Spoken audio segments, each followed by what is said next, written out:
Well, good afternoon, Lillian. Thank you for joining me. This is another one of our GFDA board learning sessions. And I'd like to introduce you to Lillian Sunwall, who just celebrated her 16-year anniversary with GFDA, has done an outstanding job for us on a number of different things.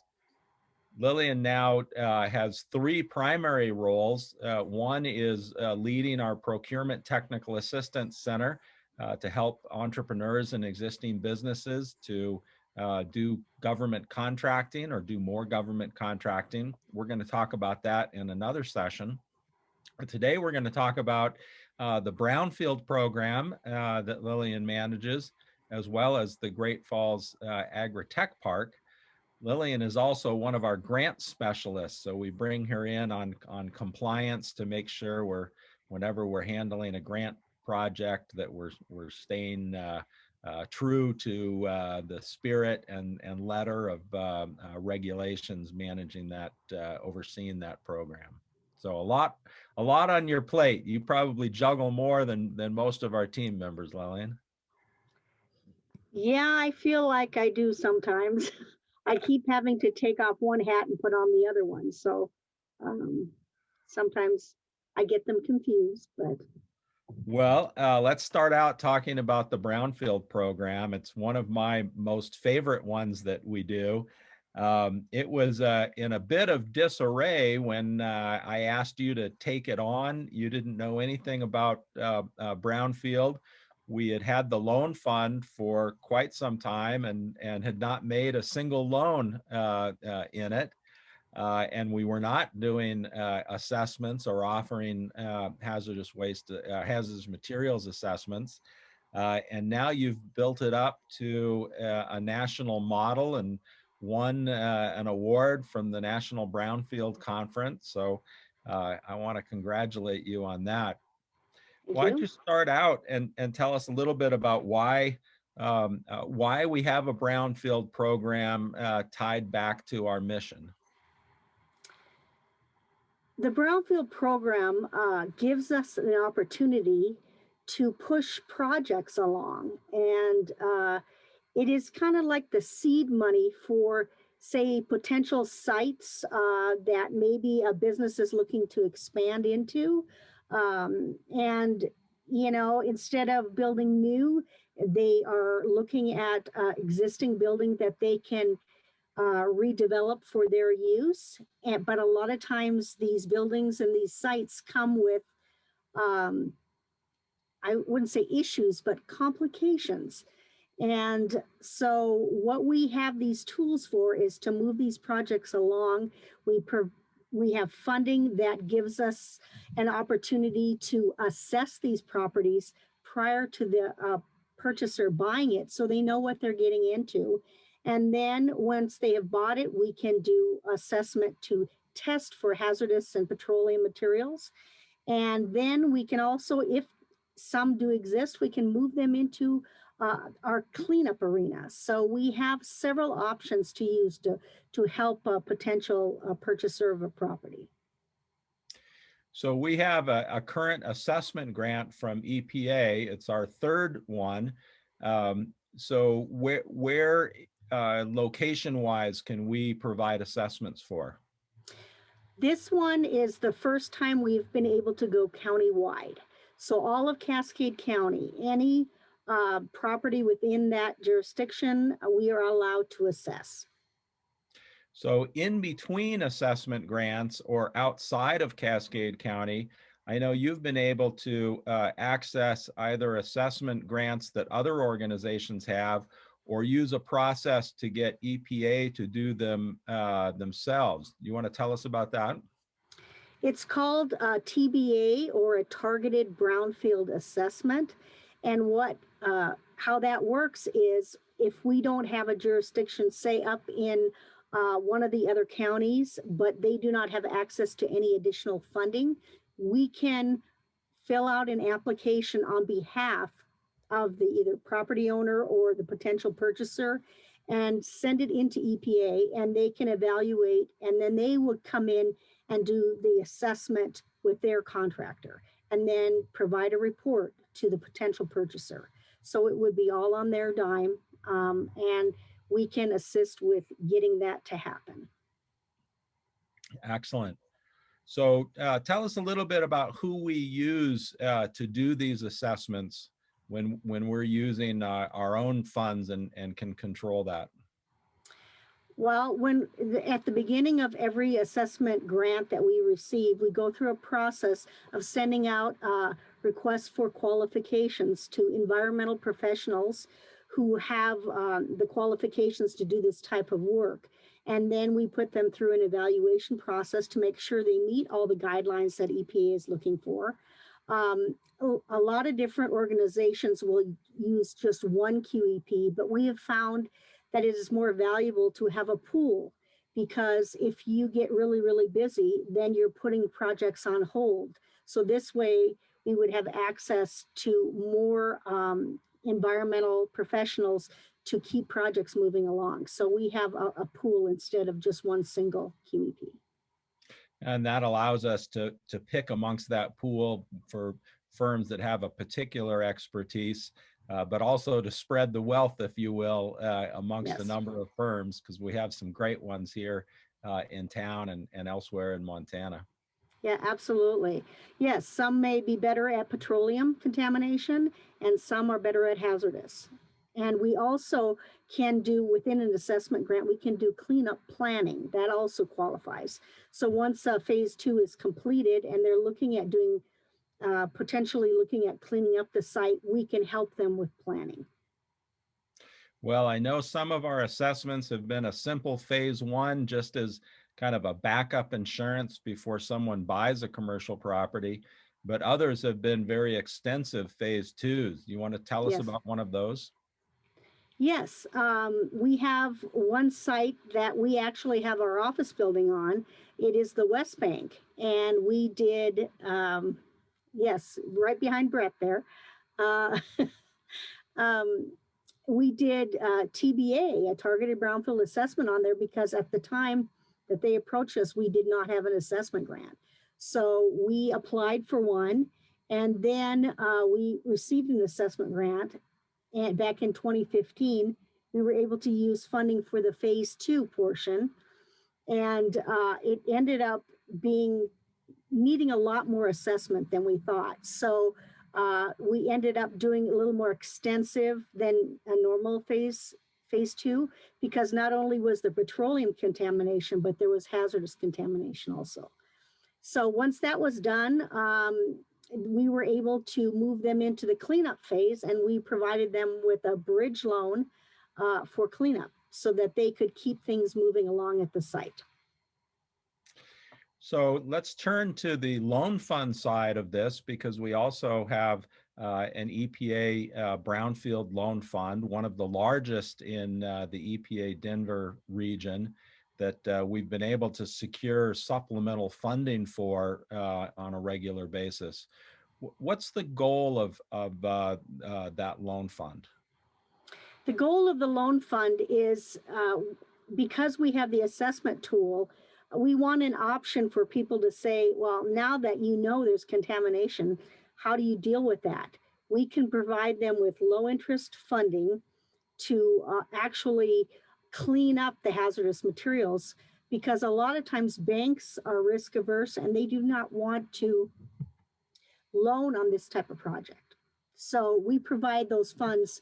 And the reason it's lower is because we want to make the project move forward. Yeah, ultimately what we want to see is not just cleaned up sites, but we want to see them redeveloped and put into productive use. EPA has lauded us for having a very high success record of getting projects that go through this process to be redeveloped.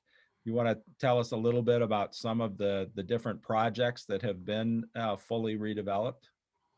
Yeah, like West Bank behind you. Now that picture has changed quite a bit.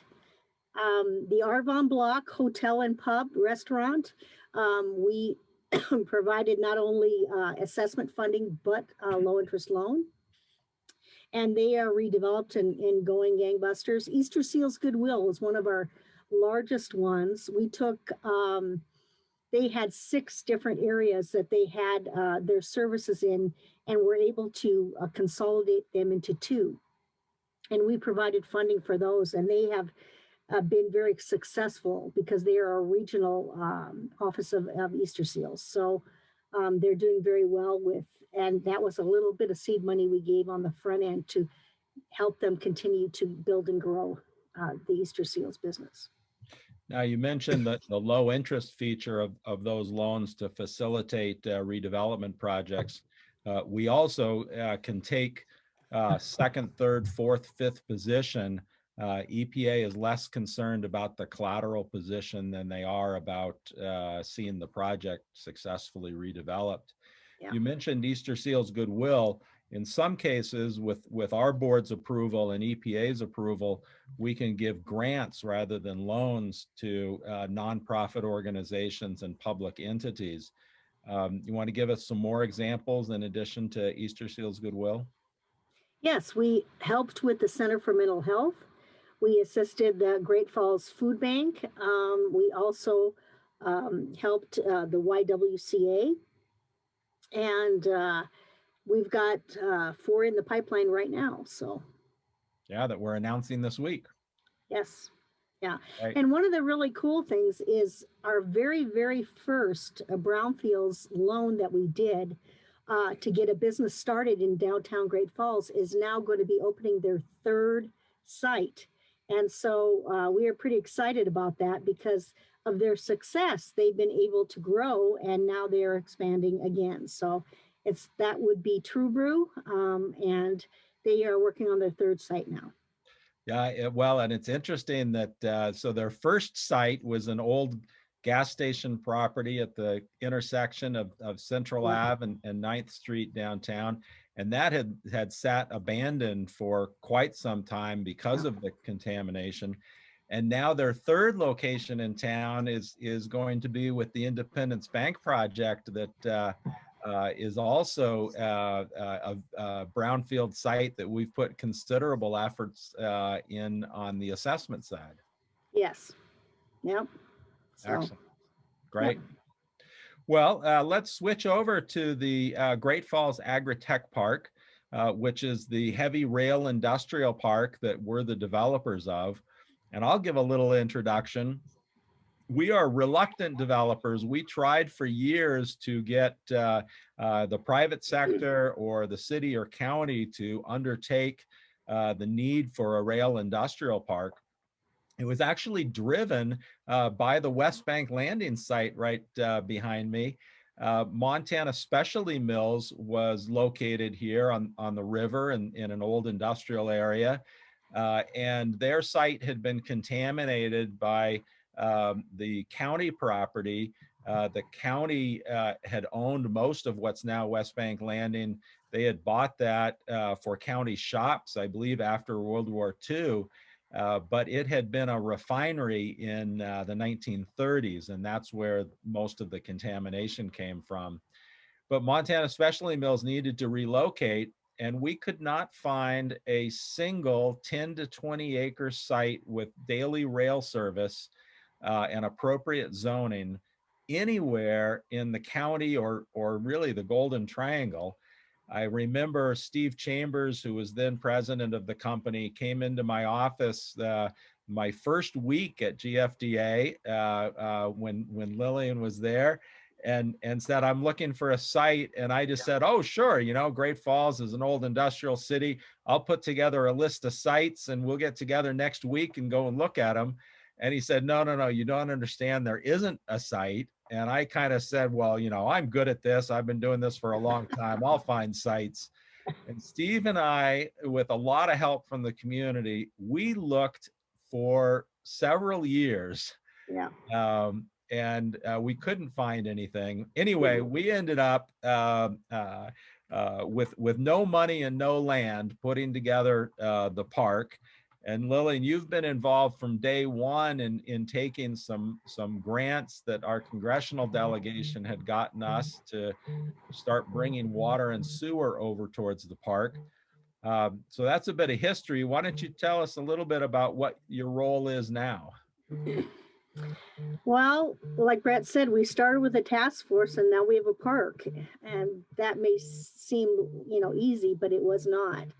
Um, so right now we were able to take a grant that we had for use in another area of town and transfer that over to the Great Falls Agritech Park site. And now I basically, I always say I manage the owners association, but Brett keeps reminding me I manage the park. So I guess I do. Um, but I make sure that the signal is maintained for the rail. I deal with BNSF and a firm that comes up and does inspections on a monthly, quarterly, and semi-annual and yearly basis. And we have to keep that signal maintained per federal regulations. And we also have to have contracts with guys who cut the lawn on the parts that the owners of the lots do not do. We also deal with the city with their lift station. We have detention ponds, insurance for the rail, for everything else. I mean, make sure the bills get paid. I collect the funding for, send out the invoices to the owners for that. We have on Owners Association annual meeting and any other meeting that's needed. So I work with that. So and whenever there's an issue on the park, Brett usually calls me. So, Well, to date, we've had two local companies or companies that were here build expansion facilities there. Montana Specialty Mills has a large oilseed processing plant with much larger capacity than they had in their old plant. And FedEx Ground has a large new facility out there. And then we attracted a company into the area, Helena Chemical, that has built a facility. And Pacific Steel and Recycling has purchased 57 acres for future expansion here in Great Falls. So quite a bit of success. We'd like to see more out there. But one of the most important features of the park is that we're not in the land business. We're in the economic development business. And we have used the park as a marketing tool to attract interest into the Great Falls region. One of the things I've always prided ourselves in is that we don't care where in the Golden Triangle a project locates. We just want them to locate in the Golden Triangle. And if we can't get them in the Golden Triangle, we'd like to see them in Montana. But we've had several projects that have kept us in the running because of the Agritech Park. The largest one in particular that we landed was ADF. If it were not for the Agritech Park, we would have been cut from that site selection process. They ultimately didn't end up going into the park, but that's just fine. We're absolutely delighted that we have them in Great Falls. It is a BNSF certified premier industrial park. We're blessed by two BNSF certified parks in the region now, the park in Shelby and the one in Great Falls. And that gives us some comfort with companies and site selection consultants. Something you don't know, Lillian, is I just got a call from the director of the Montana Department of Commerce a few minutes ago that we submitted a response to a very large request for information from a great site selection company that specializes in heavy industrial. And we have made the short list, and they're preparing a site visit with their client for a very large potential project. So we don't know whether we'll land the project, and we don't know if we do land the project, whether it will end up in the Agritech Park.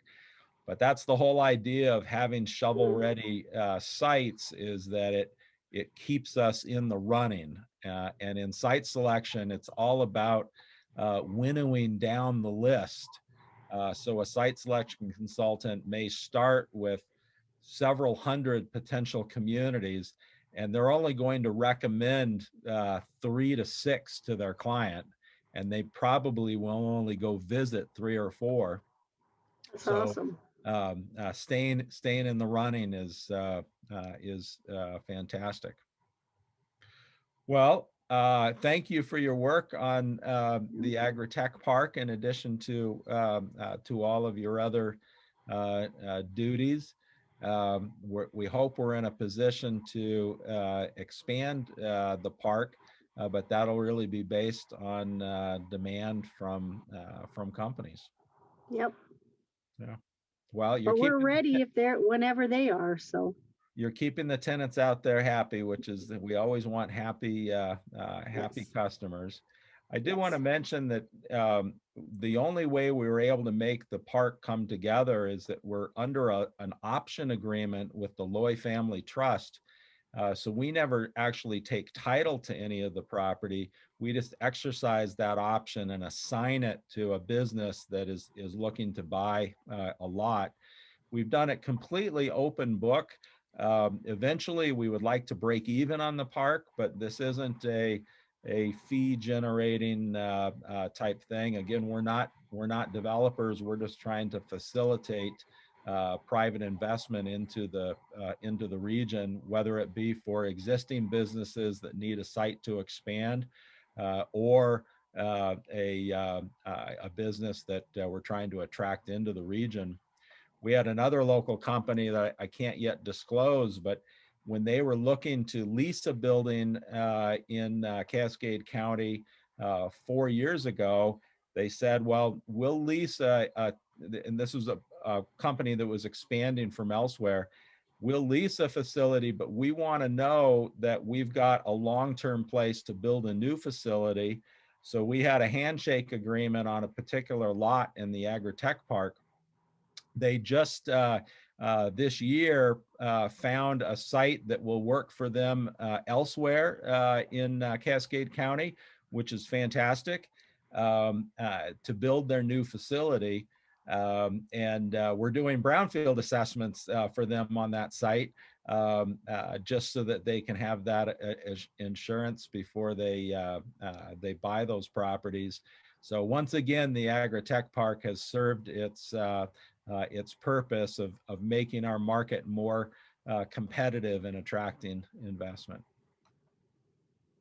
Well, Lillian, thank you for your time. This has been a great board learning session, and we will see you again soon. Or no, I'm sorry, we already did the procurement technical assistance. Yes, we did. Yes, we did. I guess we're so busy, I sometimes forget. All right, thank you, Lillian. Have a great afternoon. Thank you. Bye. All right, bye.